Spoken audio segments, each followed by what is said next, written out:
Como hemos ya visto, la fuerza entre dos cargas puntuales se representa con un vector.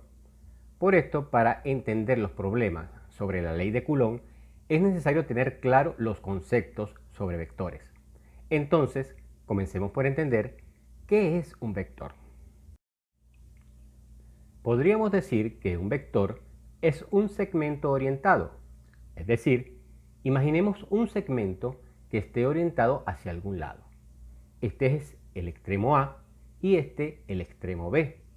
Un vector no va a tener dos extremos, sino que va a tener un origen, que va a ser A, y B, que va a ser el extremo. El vector AB, que se va a representar de esta manera, es el segmento orientado que se representa como una flecha que va del punto A, llamado origen, hasta el punto B, llamado extremo. Ahora bien, los vectores tienen unos elementos muy interesantes que vale la pena mencionar. El primero de ellos es la dirección. La dirección del vector, valga la redundancia, es la dirección de la recta que contiene al vector. Así que imaginemos una recta infinita y dentro de esta recta, entre dos puntos cualquiera, como es el caso del punto A y el punto B, definimos un vector. Después también vamos a tener el sentido, que es hacia dónde apunta la flecha, por así decirlo. El sentido de este vector AB es de A hacia B.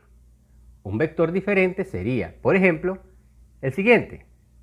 Este vector no sería AB, sino que sería el vector BA, que tiene la misma dirección, pero un sentido contrario a B. Por último, vamos a tener el módulo del vector, el cual es simplemente la longitud de nuestro vector, y es la distancia que hay entre A y B, que es un número real, que podemos llamar K, que simplemente va a ser mayor a 0, real y positivo. A su vez, representa el tamaño del vector. Por ejemplo, una flecha que vale 10 va a ser más grande que una que vale 5. Pero, ¿qué significado tiene este número? ¿Representa metros, centímetros o kilómetros? En realidad no. Va a representar la cantidad de vectores unitarios que tiene dicha flecha. Y se preguntarán, ¿qué es un vector unitario? Un vector unitario es un vector o segmento de recta con módulo igual a la unidad. En otras palabras, es una flecha que vale 1 y que determina la dirección y sentido de un vector, es decir, hacia la derecha, a la izquierda, arriba, abajo, hacia adelante o hacia atrás. Pero en física, para denotar estos sentidos, se utiliza una nomenclatura para ello. Así que se utiliza la letra I como el vector unitario si el sentido es derecha o izquierda. Hacia la derecha es I y a la izquierda menos I. Si es para arriba o hacia abajo, se utiliza la letra J como vector unitario en ese sentido. Si es hacia arriba es J y si es hacia abajo es menos J. Y en el caso adelante o hacia atrás se utiliza la letra K para representar el vector unitario en ese sentido. Si es hacia adelante es K y menos K si es hacia atrás. Como vemos, en una representación de 3 dimensiones tenemos 3 coordenadas representadas por los vectores unitarios y JK. Un vector ahora lo podemos representar de dos maneras, de forma gráfica o de forma escrita. Por ejemplo, si queremos representar el vector 3J, sería de esta manera, con una flecha apuntando hacia arriba. Si queremos representar el menos 5i, sería una flecha apuntando hacia la izquierda. Ahora veámoslos de otra manera. Si representamos una flecha hacia abajo del valor 7, su notación escrita sería menos 7j. Una vez entendido esto, aprendamos a sumar y restar vectores. Cuando vamos a sumar vectores, lo primero que tienes que tener en cuenta es la posición de las flechas. Por ejemplo, en este caso, si tú ves que el extremo de una flecha choca con el origen de la otra flecha, entonces se suman los vectores.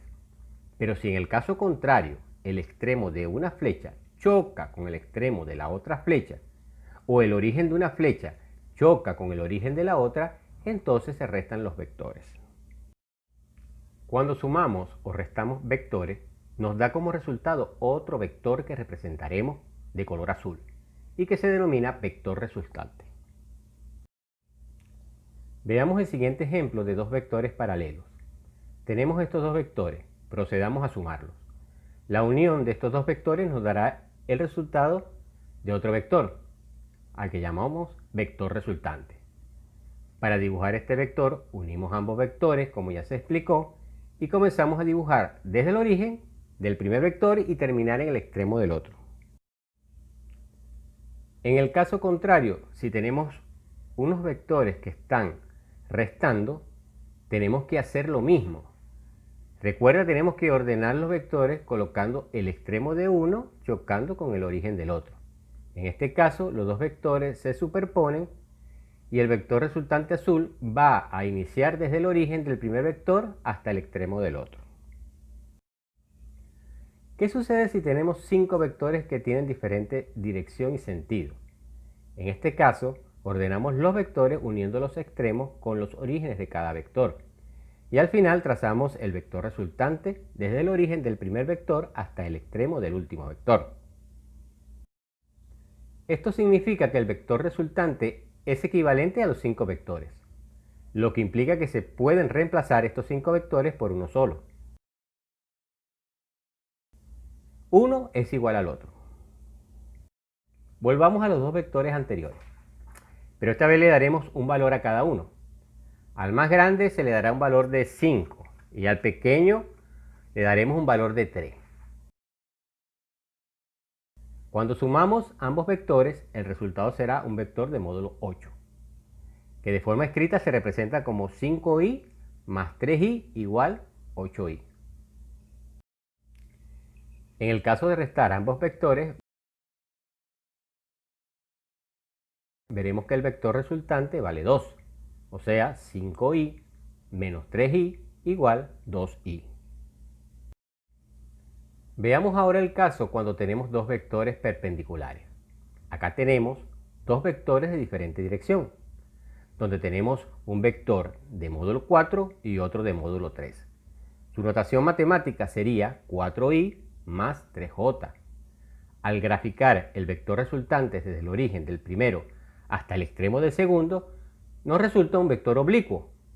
Si bien es fácil de graficar matemáticamente, no es tan sencillo determinar su módulo como para el caso de vectores paralelos. Para calcular el módulo del vector recurrimos a la geometría. Volvamos al ejemplo anterior. Tenemos este vector que mide 4 y este otro que mide 3. Si nos damos cuenta, ambos vectores son perpendiculares, ya que entre ellos hay un ángulo de 90 grados. Si ahora dibujamos el vector resultante, se aprecia que se forma un triángulo rectángulo, lo que nos permite aplicar el teorema de Pitágoras para hallar el módulo del vector resultante. El teorema de Pitágoras dice que la suma de los cuadrados de los catetos es igual al cuadrado de la hipotenusa. En este caso, los vectores que forman el ángulo recto son los catetos y la hipotenusa es el módulo del vector resultante. Entonces tomamos un cateto y lo elevamos al cuadrado. Tomamos 3 y el cuadrado de 3 es 9. Luego tomamos el otro cateto cuyo valor es 4 y su cuadrado es 16. La suma de ambos da 25 y al sacarle la raíz cuadrada el resultado es 5, que es el valor del módulo del vector resultante. Ya sabemos transformar dos vectores rectos en un oblicuo. Ahora veamos lo opuesto, es decir, transformar un vector oblicuo en dos rectos. Te preguntarás, ¿para qué transformar un solo vector en dos? La respuesta es porque así resulta más fácil sumarlos o restarlos. Por ejemplo, tengo dos vectores oblicuos y me piden sumarlos. Lo primero que tenemos que hacer es transformarlos en dos vectores rectos y después sumarlos como ya hemos aprendido. Pero, ¿qué se necesita para transformar un vector oblicuo en dos rectos? Lo que necesitamos es un ángulo. Veamos este ejemplo. Tenemos un vector resultante oblicuo de módulo 10 y este vector forma un ángulo con la horizontal de 30 grados. Lo que hay que tener presente es que para descomponer el vector siempre se va a formar con los dos vectores un triángulo rectángulo. Para descomponer el vector, veámoslo de la siguiente manera. Coloquemos como módulo del vector un valor a.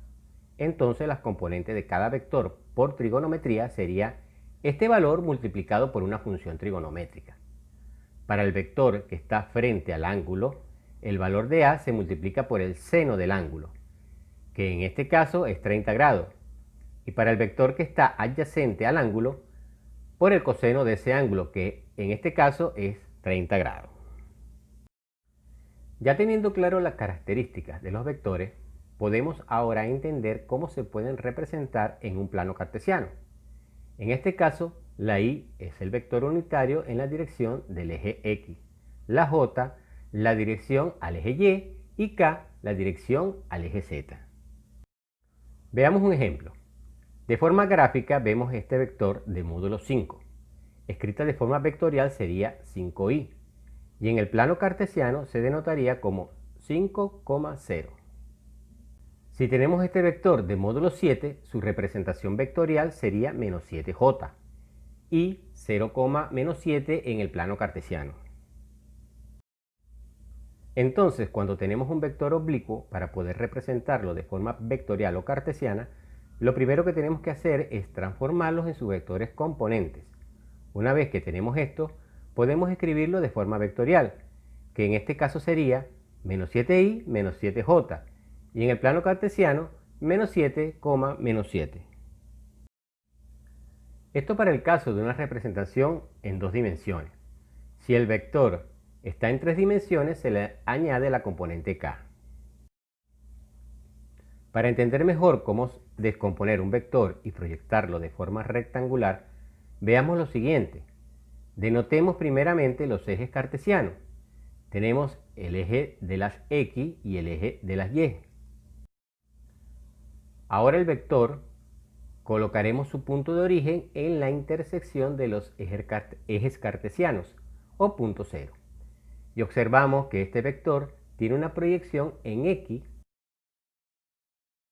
y una proyección en y.